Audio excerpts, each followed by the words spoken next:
Blizzard themselves did say that Shadowlands was basically our first step into the cosmos. Can we Please change plans, Blizz. Yeah, please. Please. Yeah, can the next expansion be our 0th step into the cosmos? And the next one, the -1 step? We're actually moving backwards mathematically. Just want to go home. Yeah, I just want to have a wee seat in the forest somewhere. Be like, well, who wants me to kill a kobold for them? Like, yeah. So the next thing to do then is this article from Ash Parrish writing for the outlet Kotaku. WoW disappointment plus Twitch start mass exodus into Final Fantasy 14. That says XIV, not 14. Exiv. Final Fantasy Exiv, what a game. FF is having the best month ever. Yesterday, Square Enix sold out of digital copies of Final Fantasy XIV, prompting many to ask how something ostensibly limitless like a digital code could run out. Also, new character creation was briefly banned on all North American data centers. Last week, PC Games N noted FF14 had its highest concurrence on Steam at 47,000. Earlier this week, according to SteamDB, it broke 58,000 concurrent players. A metric that doesn't even account for players using FF14's native launcher or console players, and like the vast majority use the FF stuff, not Steam. Yep. From what I understand. Yeah, no, like that's a tiny portion. So it's certainly interesting. Usually when an MMO like FF14 experiences this, it's tied to the release of an expansion or a new patch. FF14's latest patch, Death Unto Dawn, was released back in April. So why the hell are my queues 100 plus players deep and Limsa is a thick, impenetrable tangle of sprouts, even more so than usual? The answer is tied up in 3 things. A meme, a streamer, and FF14's biggest competitor, World of Warcraft. And I'm going to say 4, you. No, I'm going to say 4 FF14 itself. But anyway. Okay, I'm going to say 4 you because right. I'm fairly sure this article focuses in on Asmon. Yeah. But I do believe one of the things that tipped him over the edge was listening to you. I could only hope so. So you may have to take, you might be okay taking credit. I could only hope so. Perhaps the biggest explanation for the sudden boom can be traced to Twitch streamer Asmongold, one of WoW's most popular streamers, or was until July 3rd when he traded Azeroth for Eorzea. That's not really true. No, he did. I mean, he did technically for a while. Yeah. But it's not, he didn't hang up the World of Warcraft hat. I'm pretty sure he, is spending vastly more gaming time in FF14. He's spending a lot more time in F14. As to how long that'll last, who knows? Because he's a kind of Zerga game. He also really likes it, but isn't it he even reacted to us talking about the PC or the Asmongold last week, and every time we're saying he clearly hasn't stopped playing WoW. Yeah. He's like, yeah, that's not it.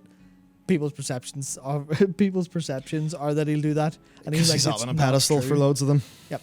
Yeah. Whereas we know the reality of the situation, where he's a guy called Zach who likes playing video games and he streams them on Twitch. Loves him, and that's as simple as it is. But I think there's a lot of, making people paragons of communities and stuff that goes on, which, from what at least I know that for him and for me and for Preach and stuff, that is not at all how we see ourselves.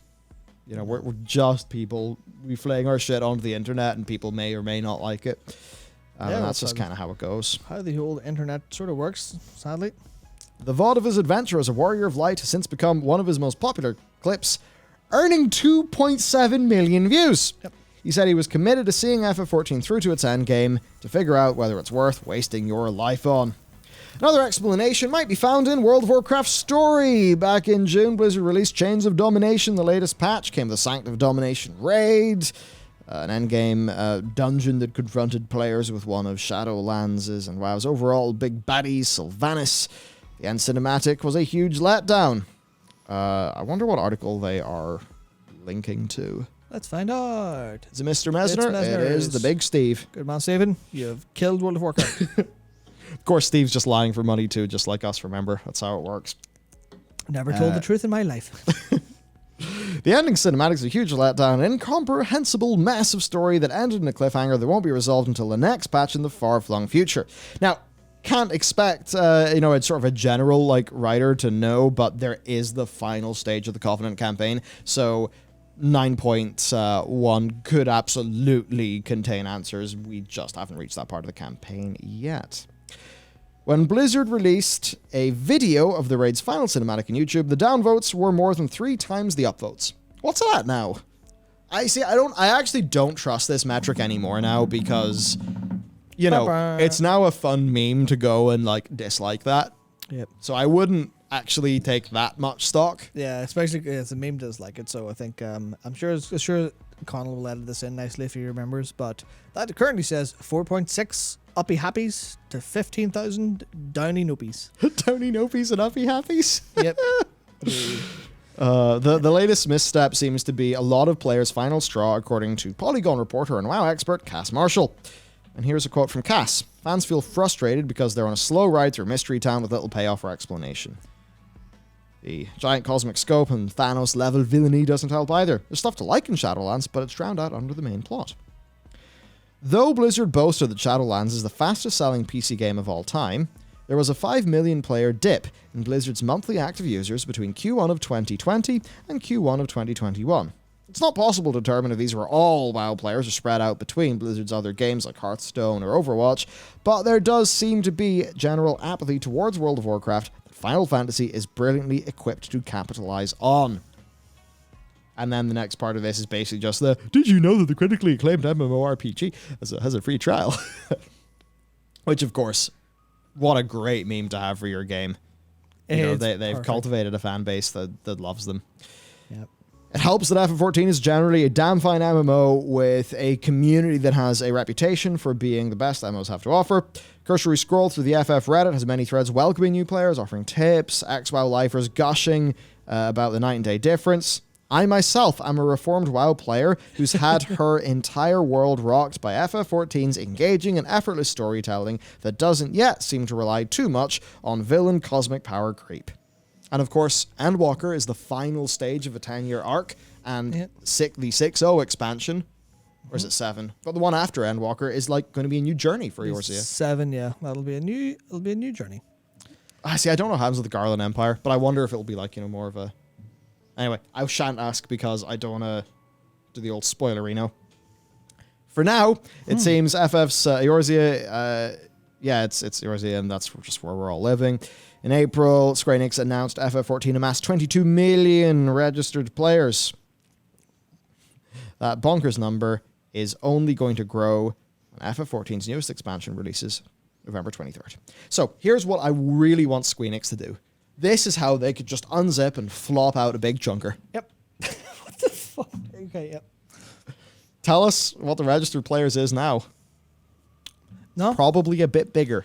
So I've yet to do it. I meant to do this before stream, but I didn't get the chance. I wanted to prep a segment on the 14-hour broadcast, including going over a bunch of like translated clips, because I know there was a VTuber who translated it live. So I need the Rimu Yume channel or something like that. I must take a look at that because I do want to see all of the translation stuff, because there's definitely parts where I was listening in the side, and I definitely heard I heard World of Warcraft and Blizzard and peak players heard quite a lot. So I'm not exactly sure what any of the other sentence structure kind of came out to be, but they definitely spent a lot of time talking about it in casual conversation after they were done with interesting. After they were done with showing off all the new Endwalker stuff, like all of the job armor sets. Can you imagine that? A specific class getting a specific armor set that looks really cool will be an object of desire for the expansion, and then being able to show it up before the expansion. What a fucking novel idea they've come up with over there. But yeah, no, I did want to prep something like that, because I imagine their registered players went wee. I imagine their active players went maybe not the same incline, the same angle, but definitely shot up like crazy, because everyone's been like, yeah, so what do you call it? So everyone's anecdotally seen so many more sprouts. Every time I queue for leveling, it's Sastasha with 3 sprouts. I'm like, I'm gonna have to be nice because they're sprites.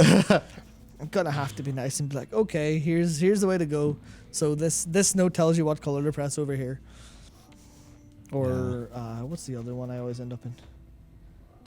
Where is that I always end up? No, it's not Totorak. It's not Copperbell. I know these things. Yeah. That's mostly Sastashi, to be honest. Mostly that and like, yep, don't go that way.